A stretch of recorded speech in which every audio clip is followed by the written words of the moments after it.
Shalom buat kita semua dimanapun kita berada, semoga kita dalam keadaan sehat-sehat saja.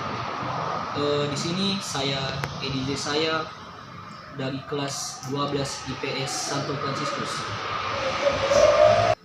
Baiklah, sebelum kita mendengarkan firman Tuhan, marilah kita bersatu di dalam doa. Atas nama Bapa dan Putra dan Roh Kudus. Amin. Allah Bapa kami yang bertata di dalam kerajaan surga, terima kasih Tuhan atas berkat yang masih Kau limpahkan kepada kami sampai saat ini. Ya Tuhan, sebentar lagi kami ingin mendengarkan sebagian dari firman Tuhan. Kiranya Tuhan hadir di tengah-tengah kami supaya kami dapat mendengarkan firman-Mu dengan tenang. Inilah kami ya Tuhan, kami datang kepadamu melalui nama anak-Mu Yesus Kristus. Amin. Bacaan yang sampai kepada kita pada hari ini diambil dari Injil Lukas 10 ayat 25 sampai 37. Lukas 10 ayat 25 sampai 37 begini bunyinya. Orang Samaria yang murah hati. Pada suatu kali berdirilah seorang ahli Taurat untuk mencoba Yesus, katanya, "Guru, apa yang harus kuperbuat untuk memperoleh hidup yang kekal?"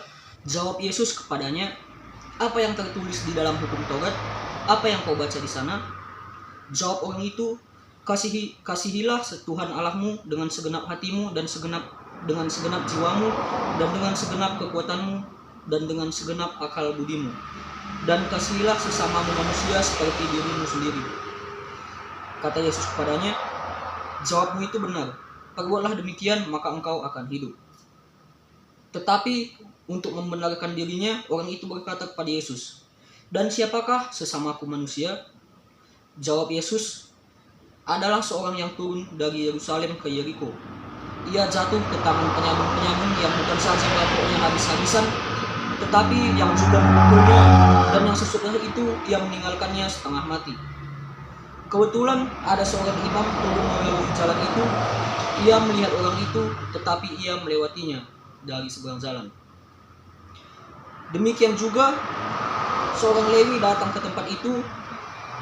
Ketika ia melihat orang itu, ia melewatinya dari seberang jalan. Lalu datang seorang Samaria yang sedang dalam perjalanan ke tempat itu, dan ketika ia melihat orang itu, tergeraklah hatinya oleh belas kasihan. Ia pergi kepadanya lalu membalut luka-lukanya. Sesudah ia menyiraminya dengan minyak dan anggur, kemudian ia menaikkan orang itu ke atas keledai tunggangannya sendiri lalu membawanya ke tempat penginapan dan merawatnya. Keesokan harinya ia menyerahkan dua dinar kepada pemilik penginapan itu. Katanya, "Rawatlah dia, dan jika kau belanjakan lebih dari ini, aku akan menggantinya waktu aku kembali." Siapakah di antara ketiga orang ini menurut pendapatmu adalah sesama manusia dari orang yang jatuh ke tangan penyamun itu?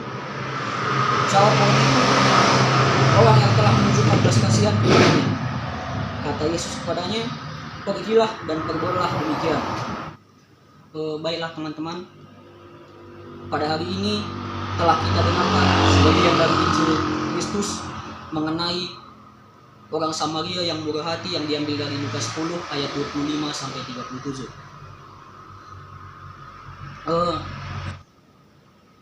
Di sini saya ingin menceritakan sebuah kisah.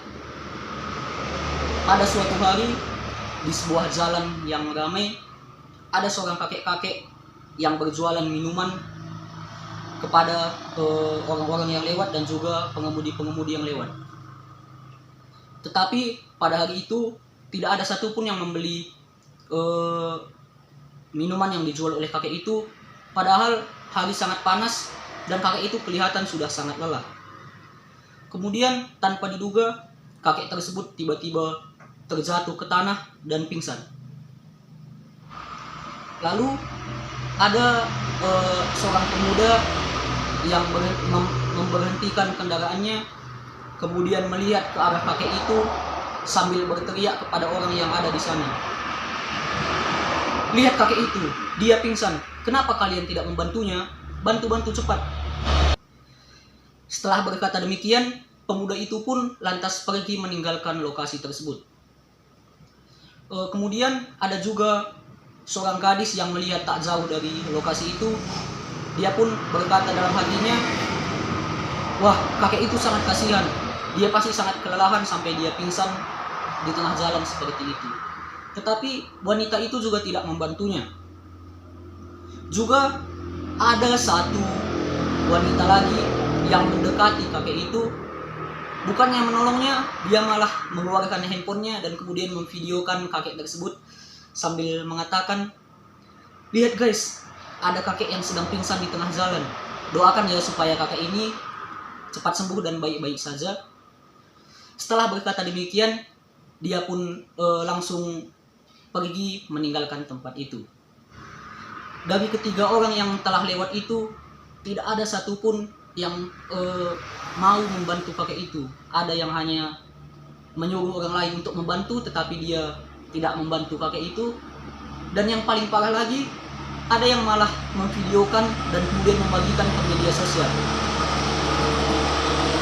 Terkadang saya berpikir, hidup di zaman saat ini sangat gila. Bukannya malah membantu, malah kita videokan, kemudian kita bagikan. Gunanya apa? Kan ya,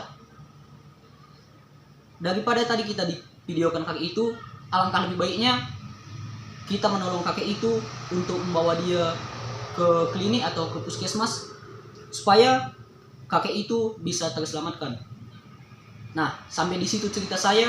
Teman-teman tidak usah mempertanyakan bagaimana kelanjutannya. Kalau teman-teman kepo atau mau tahu, silahkan teman-teman googling atau cek di YouTube. Nah, apa yang ingin disampaikan dari cerita tersebut? Sesungguhnya teman-teman, kita sebagai manusia tidak cukup jika kita hanya memiliki belas kasihan tanpa kita melakukan tindakan. Sebagaimana seorang wanita yang memiliki belas kasihan di dalam hatinya, wah kasihan sekali kakek itu. Tetapi entah mengapa, entah dia malu atau apa, entah dia takut, dia tidak mau menolong kakek itu. Inilah yang sering terjadi di kehidupan kita saat ini. Ketika kita melihat teman kita kesusahan, kita tidak berani menolong teman tersebut. Kita takut bahwa kita akan terkena masalah, buang-buang waktu kita, dan sehingga semua pekerjaan yang seharusnya sudah kita lakukan malah tidak terselesaikan karena membantu sesama kita. Hal inilah yang sangat tidak baik kita lakukan. Bayangkan bagaimana jika teman-teman yang berada di dalam posisi kesusahan tersebut. Orang hanya memvideokan atau memfotokan teman-teman, kemudian diupload ke Facebook. Yang lain hanya ngomong supayanya membantu teman-teman, hanya mengasihani teman-teman, tetapi tidak ada yang membantu teman-teman. Bayangkan jika teman-teman mengalami hal tersebut, pasti teman-teman juga sangat kecewa.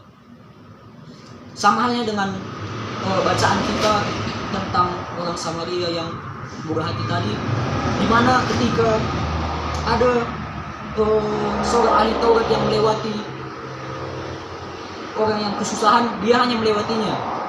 Ada juga yang seorang Lewi yang kita ketahui orang Lewi ini adalah orang yang sangat baik, sangat jujur, tetapi dia juga melewatinya.